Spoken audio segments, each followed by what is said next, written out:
അടക്കം ചില രാജ്യങ്ങളിൽ നിന്ന് ഇന്ത്യയിലേക്കും തിരിച്ചും അതുപോലെ തന്നെ വടക്കേ ഇന്ത്യയിലെ വിവിധ വിമാനത്താവളങ്ങളിൽ നിന്നുള്ള ഫ്ലൈറ്റ് സർവീസുകൾക്കൊക്കെ വലിയ രീതിയിലുള്ള ബുദ്ധിമുട്ടുകളും കാര്യങ്ങളും ഒക്കെ അനുഭവപ്പെടുന്ന ഒരു സമയമാണ് ഇപ്പോഴത്തേത്.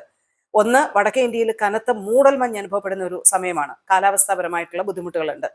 അന്താരാഷ്ട്ര ഫ്ലൈറ്റ് സർവീസുകളെ സംബന്ധിച്ചിടത്തോളം നമ്മൾ നേരത്തെ കേട്ടതുപോലെ ഇറാന്റെ വ്യോമപാത താൽക്കാലികമായി അടച്ചതാണ് മറ്റൊരു കാര്യം. അതുകൊണ്ട് തന്നെ പല വിമാന സർവീസുകളും ഒന്നുകിൽ റീറൂട്ട് ചെയ്യപ്പെടുന്നുണ്ട്, ഓൾട്ടർനേറ്റീവ് റൂട്ട് തിരഞ്ഞെടുക്കുന്നുണ്ട്, മറ്റൊന്ന് റദ്ദാക്കപ്പെടുന്നുണ്ട്. ഈ റീറൂട്ട് ചെയ്യപ്പെടാൻ കഴിയാത്ത ചില ഡെസ്റ്റിനേഷനുകളിലേക്കുള്ള സർവീസുകളുണ്ടല്ലോ, അപ്പൊ അങ്ങനെയുള്ള സർവീസുകളാണ് ക്യാൻസൽ ആക്കുന്നത്. അപ്പോൾ ഇൻഡിഗോയും ആകാശ എയറും എയർ ഇന്ത്യയും സ്പൈസ് ജെറ്റും ഒക്കെ യാത്രക്കാർക്ക് ഇതുമായി ബന്ധപ്പെട്ട മുന്നറിയിപ്പുകൾ നൽകുന്നുണ്ട്. അവർ കൃത്യമായി പറയുന്നത് നിങ്ങളുടെ ഫ്ലൈറ്റ് സ്റ്റാറ്റസ് കൃത്യമായി ചെക്ക് ചെയ്തതിന് ശേഷം മാത്രമേ യാത്രാ നടപടികളുമായി മുന്നോട്ട് പോകാവൂ എന്നുള്ളതാണ്. ഇപ്പൊ വിവിധ കാരണങ്ങളാണ്. ഇപ്പൊ ഡൽഹി ഏരിയയിൽ ഇന്ന് രാവിലെ 3 ഡിഗ്രി സെൽഷ്യസ് ഒക്കെയാണ് താപനില രേഖപ്പെടുത്തിയത്.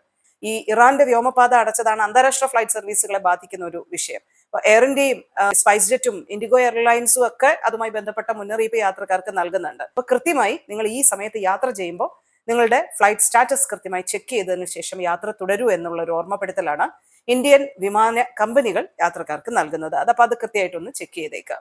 ജനുവരി 17 മുതൽ പ്രശസ്തമായിട്ടുള്ള ദുബായ് റമദാൻ സൂഖ് ആരംഭിക്കാൻ പോവുകയാണ്. ദുബായ് മുനിസിപ്പാലിറ്റിയുടെ ആഭിമുഖ്യത്തിലാണ് റമദാൻ സൂഖ് നടക്കുന്നത്. വിശുദ്ധ റമദാൻ ഇനി ഏകദേശം 1 മാസക്കാലത്തെ കാത്തിരിപ്പ് മാത്രമേ ഉള്ളൂ. കൃത്യമായ തീയതി ചന്ദ്രപ്പിറവി അധികരിച്ചായിരിക്കും അത് പ്രഖ്യാപിക്കുക. എങ്കിലും ഒരു ഫെബ്രുവരി 18 കൂടി റമദാൻ മാസം ആരംഭിക്കും എന്നാണ് ഏകദേശ കണക്കുകൂട്ടലുകൾ ഇപ്പോൾ വരുന്നത്. അപ്പൊ റമദാൻ വരുന്നതിന് മുൻപ് തന്നെ അതിന്റെ ഒരുക്കങ്ങളെല്ലാം വിവിധ എമിറേറ്റുകളിൽ നടക്കുന്നുണ്ട്. അപ്പൊ ഇതിന്റെ ഭാഗമായിട്ടാണ് മുനിസിപ്പാലിറ്റിയുടെ ആഭിമുഖ്യത്തിൽ റമദാൻ സൂഖ് നടക്കുന്നത്. അപ്പൊ അതാണ് ജനുവരി 17 മുതൽ ഫെബ്രുവരി 15 വരെ നടത്തുമെന്ന് ദുബായ് മുനിസിപ്പാലിറ്റി അറിയിച്ചിട്ടുള്ളത്. ദേരയിലെ ഗ്രാൻഡ് സൂഖ് ഏരിയയിലെ അവിടെ ഓൾഡ് മുനിസിപ്പാലിറ്റി സ്ട്രീറ്റ് സ്ക്വയറിലാണ് റമദാൻ സൂഖിന്റെ 4th സീസൺ നടക്കുന്നത്. അപ്പൊ റമദാൻ വ്രതവുമായി ബന്ധപ്പെട്ട് അതിനാവശ്യമായിട്ടുള്ള എല്ലാ കാര്യങ്ങളും നമുക്ക് ഇവിടെ നിന്ന് വാങ്ങാൻ പറ്റും.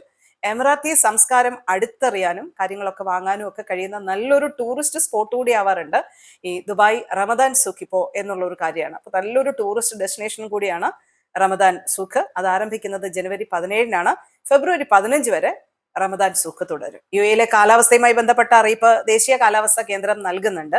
ഇന്ന് ഇപ്പൊ ജനുവരി 15 രാജ്യത്തെ പല ഭാഗങ്ങളിലും നേരിയ മഴയ്ക്ക് സാധ്യതയുണ്ടെന്നുള്ള ഒരു മുന്നറിയിപ്പാണ് വന്നിട്ടുള്ളത്. നല്ല തണുപ്പ് പടിഞ്ഞാറൻ ഏരിയകളിലൊക്കെ ഉണ്ടാകുമെന്നും ഈ റിപ്പോർട്ടിൽ പറയുന്നുണ്ട്. പൊടിയും മണലും നിറഞ്ഞ കാറ്റുണ്ടാവും. അതുകൊണ്ട് ദൂരെ കാഴ്ച പരിധി നല്ല കുറവായിരിക്കും. അപ്പൊ യാത്ര ചെയ്യുന്നവർ ശ്രദ്ധിക്കണം, ഡ്രൈവ് ചെയ്യുന്നവർ ശ്രദ്ധിക്കണം എന്നുള്ള ഒരു കാര്യമാണ്.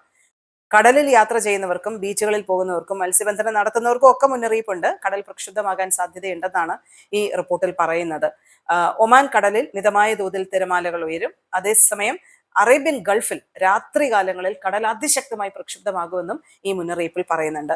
രാജ്യത്തെ താപനിലയിലും കാര്യമായിട്ടുള്ള കുറവുണ്ടാകുമെന്നും കാലാവസ്ഥാ കേന്ദ്രം അറിയിക്കുന്നുണ്ട്. അപ്പൊ അക്കാര്യം ഒന്ന് ശ്രദ്ധിച്ചേക്കുക.